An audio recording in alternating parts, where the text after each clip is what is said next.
Kita sampai di surat Ali Imran ayat yang ke-6 ya. 5. A'udzubillahi minasyaitonirrajim. Bismillahirrahmanirrahim. Di ayat ini sudah pernah kita singgung sebenarnya, ayat 7 ini, ayat 7. Tapi karena saya ngantuk sekali, saya ada di kapal, di belakang saya ini ada Pak Yayan sama Pak Jun. Beliau di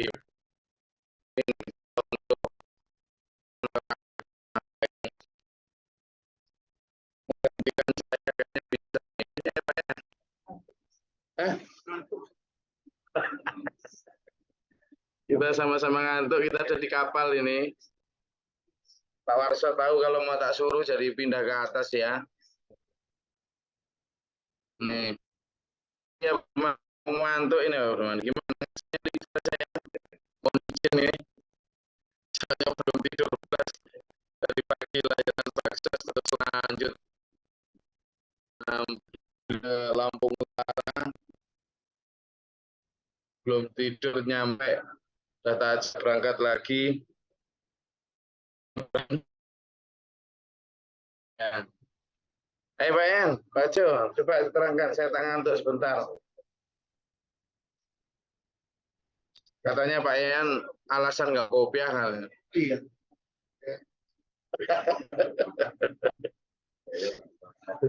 Oh. Ini yang satu alasan nggak bawa Al-Quran katanya. Yan. A'udzubillahi minasyaitonirrajim. Bismillahirrahmanirrahim. Jadi di ayat 7 ini bagaimana ayat ini menerangkan tentang isi Al-Quran.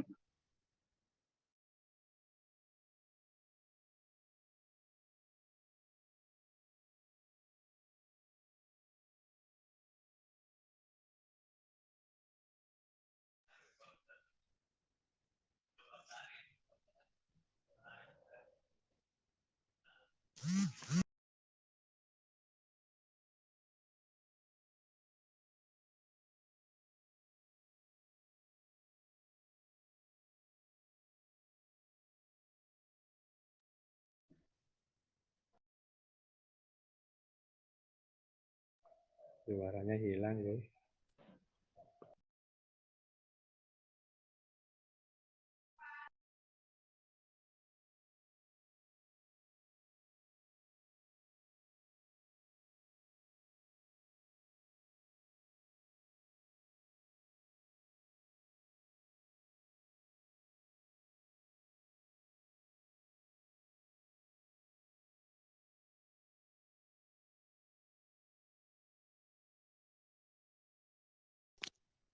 Suaranya hilang.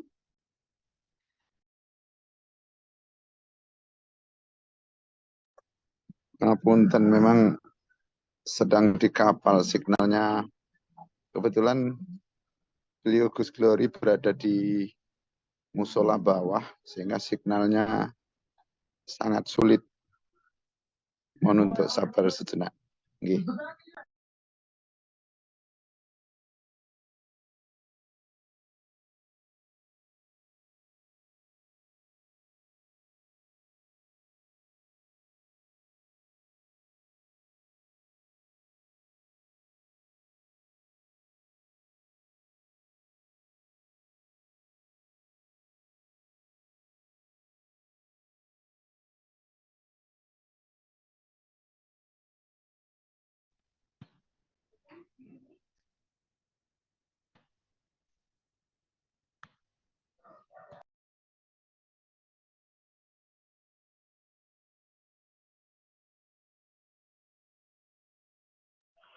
Pak Haji Warso turun aja ke bawah.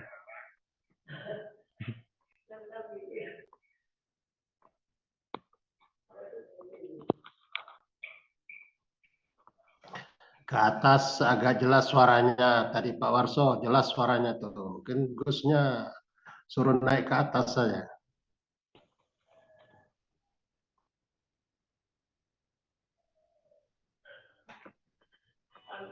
Sekedap, sekedap. Ya, udah itu jelas tuh.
Niki enggak nih Gusnya yang signalnya kurang.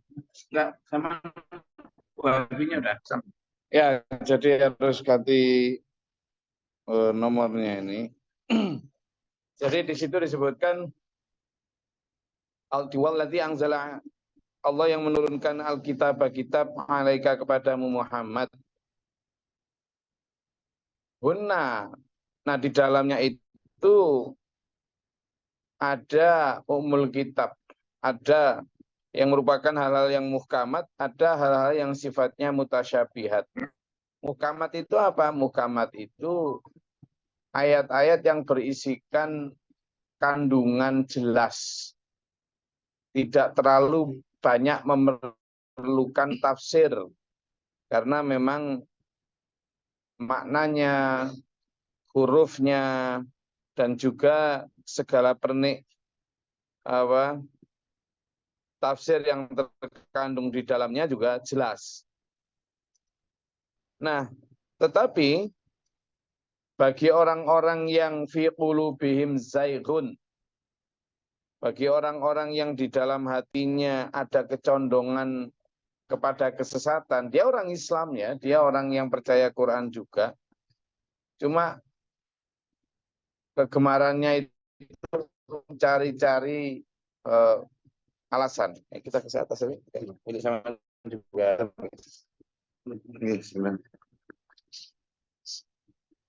Boyongan ke atas enggak?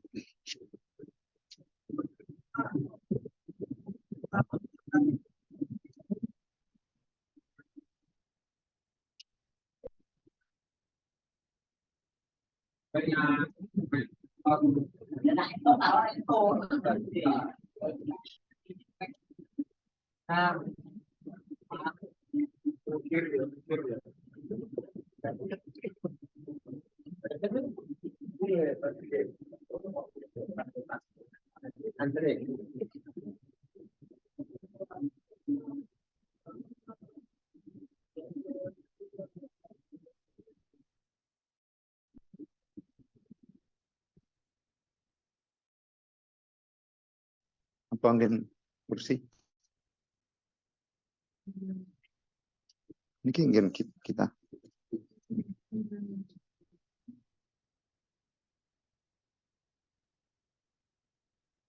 Nampak paling bagus, sekejap bagus. Duduk di kursi. Ini lesehan. Kursi pergi.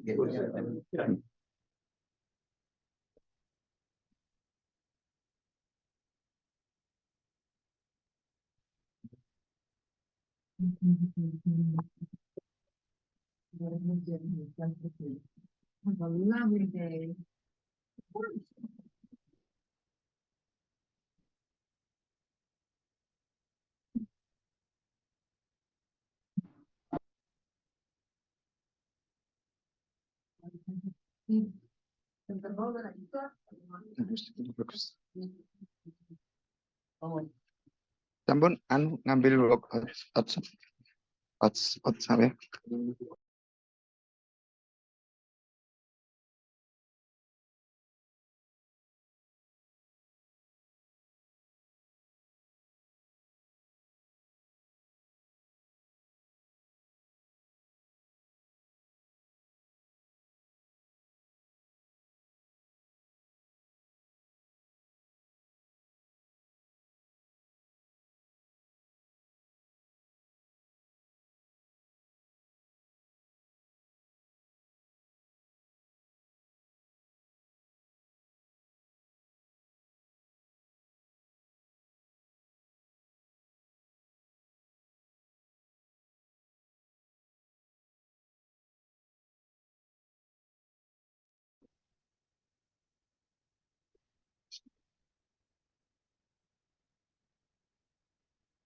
Punten tadi karena di kapal jadi sinyalnya naik turun. Alhamdulillah. Di ayat 7 ini, alhamdulillah kita diarahkan Allah ya, diarahkan Allah untuk benar di dalam bersikap, terutama memahami ayat-ayat Allah yang ada di dalam Al-Quran. Ayat ini menyatakan, A'udzubillahi minasyaitonirrajim, huwallazi anzala 'alaikal kitaba minhu ayatun muhkamatun. Allah lah yang menurunkan Al-Quran kepada kamu, wahai Muhammad, yang diantaranya itu ada ayat-ayat yang muhkamat, ayat yang jelas. Misalnya, ayat yang jelas itu ya, tentang ketauhidan la ilaha illallah. Itu tidak ada tafsir lagi sudah. Tidak ada Tuhan selain Allah. Selesai. Bahwa ada perintah dan kewajiban sholat. Itu tidak ada tafsir lagi. Kewajiban untuk bertutup aurat. Sudah jelas itu. Perintahnya, kewajibannya jelas. Nah, tetapi ada hunna umul kitab yang di dalamnya itu adalah dia pokok-pokok kitab, artinya pokok-pokok hukum Al-Quran, termasuk ketauhidan itu. Tetapi wa ukharu mutasyabihatun. Ada sebagian di antaranya yang mutasyabih. Apa itu? Yakni ayat-ayat Al-Quran yang masih memerlukan tafsir. Ya, memerlukan tafsir. Mas Richard, Mas Abiaksa, Mbak Alea, Mas Dikson, ya, Mas Waris, Mbak Bening, Mas Gawa, ya, jadi Mbak Sean, Mbak Safon, kecil-kecil ikut ngaji. Alhamdulillah. Ini Pak D di kapal ini. Ya, ini ponakan-ponakan saya sedang mondok di SPMA Pasuruan ini, yang di kamera Ning Filan Mukhtar itu. Nah gitu, kecil-kecil, apa Mbak Alea, pinter kecil-kecil udah ngaji jam sekian. Oke, kita lanjut. Jadi ada mutasyabihat. Mutasyabihat itu adalah ayat-ayat Al-Quran yang masih membutuhkan tafsir. Seperti misalnya ayat 1 dari surat Ali Imran ini. Tentang alif lam mim. Atau ayat-ayat yang memang membutuhkan tafsir tambahan. Tetapi sebenarnya cukup dilaksanakan saja. Misalnya ya, perintah haji. Coba lihat, perintah haji itu misalnya disuruh ngelempar jumroh, kemudian disuruh mabit di Mina, atau kemudian disuruh kelilingi Ka'bah 7 kali, kemudian disuruh untuk, meskipun tidak termasuk rukun, tapi ada kebaikan untuk mencium Hajar Aswad, kemudian sa'i, lari-lari kecil. Itu kan sesuatu yang sifatnya apa sih, kenapa sih? Itu multitafsir itu.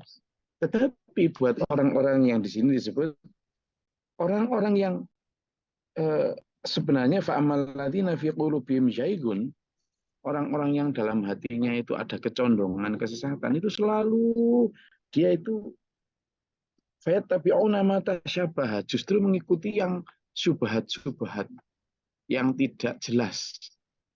Nah, misalnya larangan khomer. Larangan khomer itu lah sudah jelas. Dilarang minum khomer. Innamal khomru wal maisir wal ansab wal azlam rijsum min amali syaitan fajtanibu. Sudah jelas fajtanibu itu hindarilah, jauhilah. Perintahnya adalah menjauhi, berarti dilarang.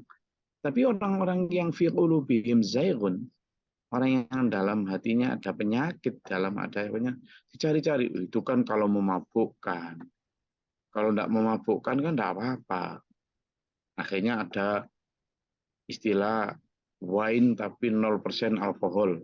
Kenapa disebut wine kalau dia tidak ada alkohol? Macam-macam lah. Intinya membuat umat ini bingung supaya tidak memiliki pedoman pasti. Sehingga mencari tafsir-tafsir. Jadi mata syabah minhu ibtigha al-fitnah, untuk mencari fitnah di dalamnya. Wa ibtigha ta'wilihi, dan untuk mencari takwil-takwilnya. Macam-macam. Itu.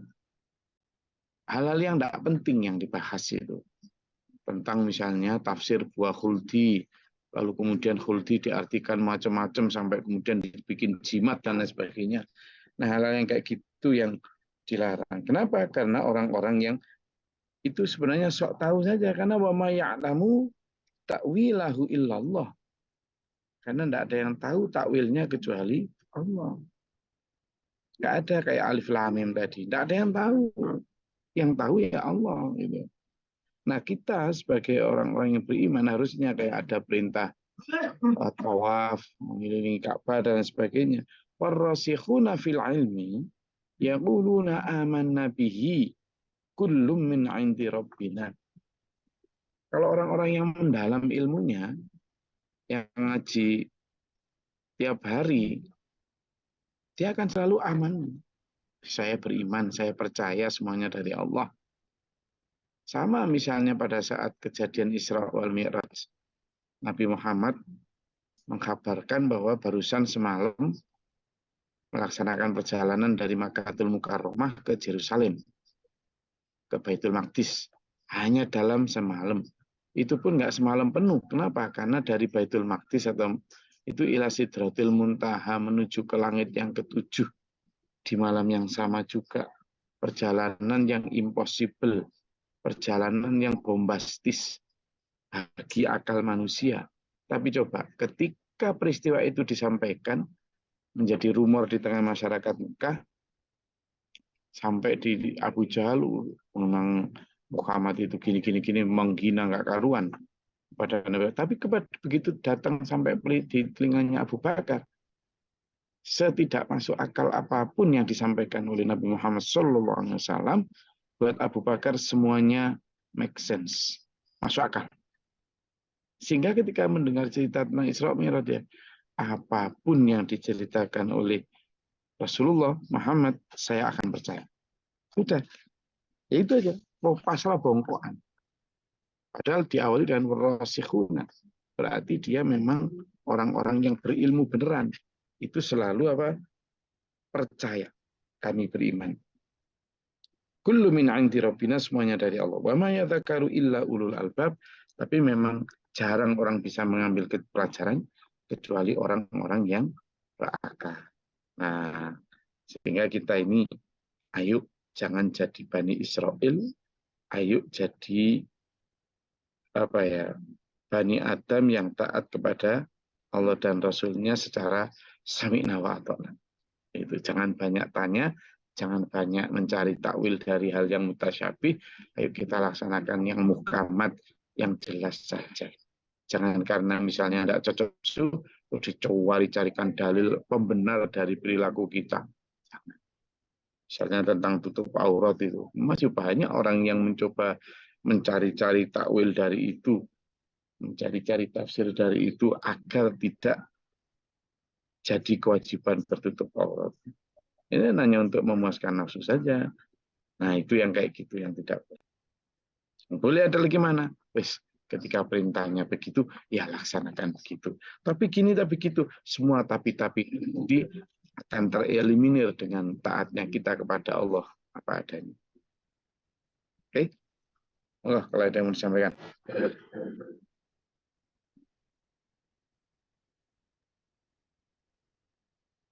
Silakan.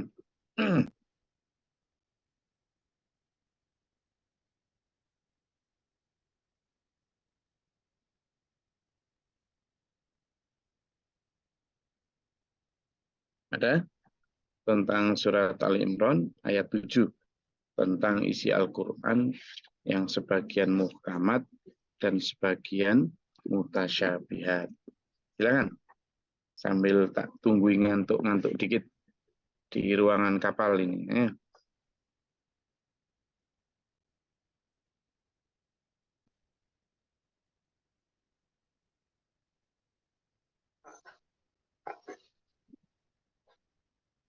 Ada Gus, pertanyaan Gus. Silakan. Yang tadi diterangkan Gus, yang termasuk contohnya tadi kayak yang dicontohkan, yaitu tutup aurat itu sudah jelas di Al-Quran, tidak kita lihat lagi. Tapi ada yang mengatakan bahwa itu termasuk tradisi Arab gitu, bukan tradisi Timur, daerah Timur gitu. Gimana tuh? Padahal itu ulama juga yang mengatakan. Ya, sudah sebenarnya bukan hanya bantahan dari saya, tapi ada bantahan dari ulama yang sangat masyhur juga tentang hasil tafsir seorang profesor itu yang kemudian di Pak Yai ini juga menyatakan bahwa beliau itu tidak memiliki ilmu tafsir katanya. Tapi saya tidak mau ikut dalam terlibat itu, tapi saya lebih menyoroti. Jadi justru tradisi Arab yang sekarang malah muncul kembali, itu tidak bertutup aurat, malah tidak. Jadi tradisi Arab itu mereka hanya menempatkan kain di atas kepalanya bagi yang perempuan, dengan leher yang terbuka, bahkan sebagian dengan perut yang terbuka. Jadi dulu memang ada yang disebut dengan himar ya. Himar itu adalah penutup kepala. Nah, penutup kepala itu memang tradisi Arab, iya. Tapi dia hanya kayak semacam selendang yang ditaruh di atas rambut. Dan sama sekali tidak menutupi tubuh karena dia akan dibiarkan menggelayur di depan dada begitu saja. Dan itu pun dengan baju lengan pendek biasanya, kemudian dengan bahkan perut terbuka gitu ya. Nah itu tradisi atau pakaian zaman kuno Arab. Islam menyempurnakan dengan di awal pada surat Al-Ahzab ayat adalah ayat yang menjelaskan tentang perintah tutup aurat, tapi waktu itu masih boleh menampakkan leher dan telinga sehingga kayak semacam uter gitu aja dulu. Tapi begitu surat An-Nur ayat 31 itu sudah jelas banget bahwa harus mengulurkan seluruh tubuh. Dan itu diperkuat dengan hadis sahih bahwa aurat laki-laki itu mulai dari pusar sampai bawah lutut, sementara aurat perempuan itu adalah dari seluruh tubuh ditutup kecuali muka dan telapak tangan. Itu sudah jelas sekali bahwa bukan tradisi, justru Islam itu membuat tradisi baru dengan berjilbab bertutup aurat itu. Kalau tradisi Arab bukan begitu, masih banyak bagian yang terbuka. Nah itu dia campur adukkan di dalam menafsirkan itu. Hanya untuk membenarkan karena memang keluarganya sebagian besar tidak berjilbab. Itu. Jadi kadang memang di dalam tafsir itu banyak kepentingan-kepentingan ya.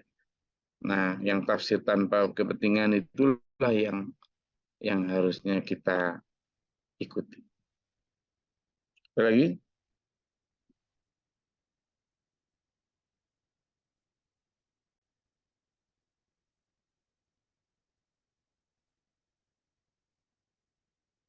Ada? Tentang ayat-ayat mutasyabihat dan ayat-ayat muhkamat. Oke, silakan Pak Budi. Loh, Budi kayaknya ngacung gitu.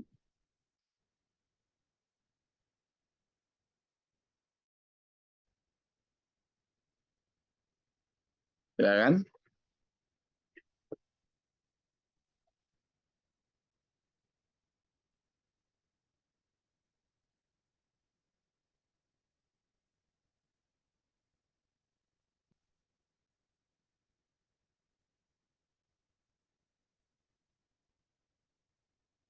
Tuh, teman-teman seperjalanan saya yang sedang menikmati dinginnya AC dan nikmatnya rasa kantuk yang diberikan oleh Allah. Ya, ada tentang ayat-ayat mutasyabihat, ayat-ayat muhkamat. Lagi? Contoh ya, misalnya tentang ayat-ayat yang mutasyabihat itu adalah ketika Allah menyatakan bahwa Allah bersemayam di atas arsy. Misalnya dibuka itu di surat Toha. Coba dibuka. Di surat Toha.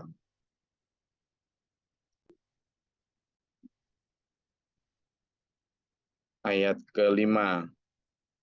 Enggak dibuka.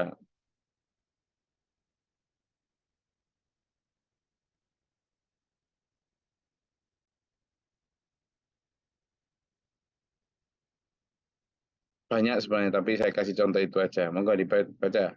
Surat Toha itu surat ke-20. Ayatnya yang ke-5. Izin Gus. Oh. Bismillahirrahmanirrahim. Yaitu yang Maha Pengasih yang bersemayam di atas arsy. Sadaqallahul-Azim. Jadi di situ disebutkan bahwa Allah bersemayam di atas arsy. Sekarang kita maknai apa arsy itu? Bersemayam itu seperti apa? Karena kalau diartikan seperti manusia biasa ya, atau raja-raja gitu ya, duduk di atas singgasana gitu. Tapi kan nggak mungkin Allah begitu. Mukhallafatulil hawatifi. Ya toh, Mas Gawa, Gus Gawa? Kan nggak mungkin. Sehingga apa? Yang dimaksud dengan bersemayam tentu bukan seperti yang dibayangkan orang lalu ada singgasana kerajaan. Ya kalau Allah dibegitukan kan ya kerdil banget. Nggak mungkin Allah kemudian sekecil itu. Sehingga dimaknai bersemayam itu adalah meliputi jagat raya. Ini dan arsy adalah meliputi jagat ini juga. Wasi'a kursiyuhus samawati wal itu. Kursinya Allah itu meliputi jagat semesta ini. Nah, itu beberapa ayat. Kemudian ada juga ayat yang sifatnya misalnya di ayat yang sudah banyak sekali ya bentuk-bentuk contoh di dalam ayat yang sifatnya mutasyabih. Sebenarnya tidak terlalu banyak, sedikit. Tetapi kadang diperbanyak oleh orang-orang yang memang mencari-cari takwilnya. Misalnya tentang nanti yaumul mizan, itu bentuknya seperti apa dan sebagainya. Ya dicari-cari tafsirnya. Maka kita yuk mengikuti yang muhkamat saja.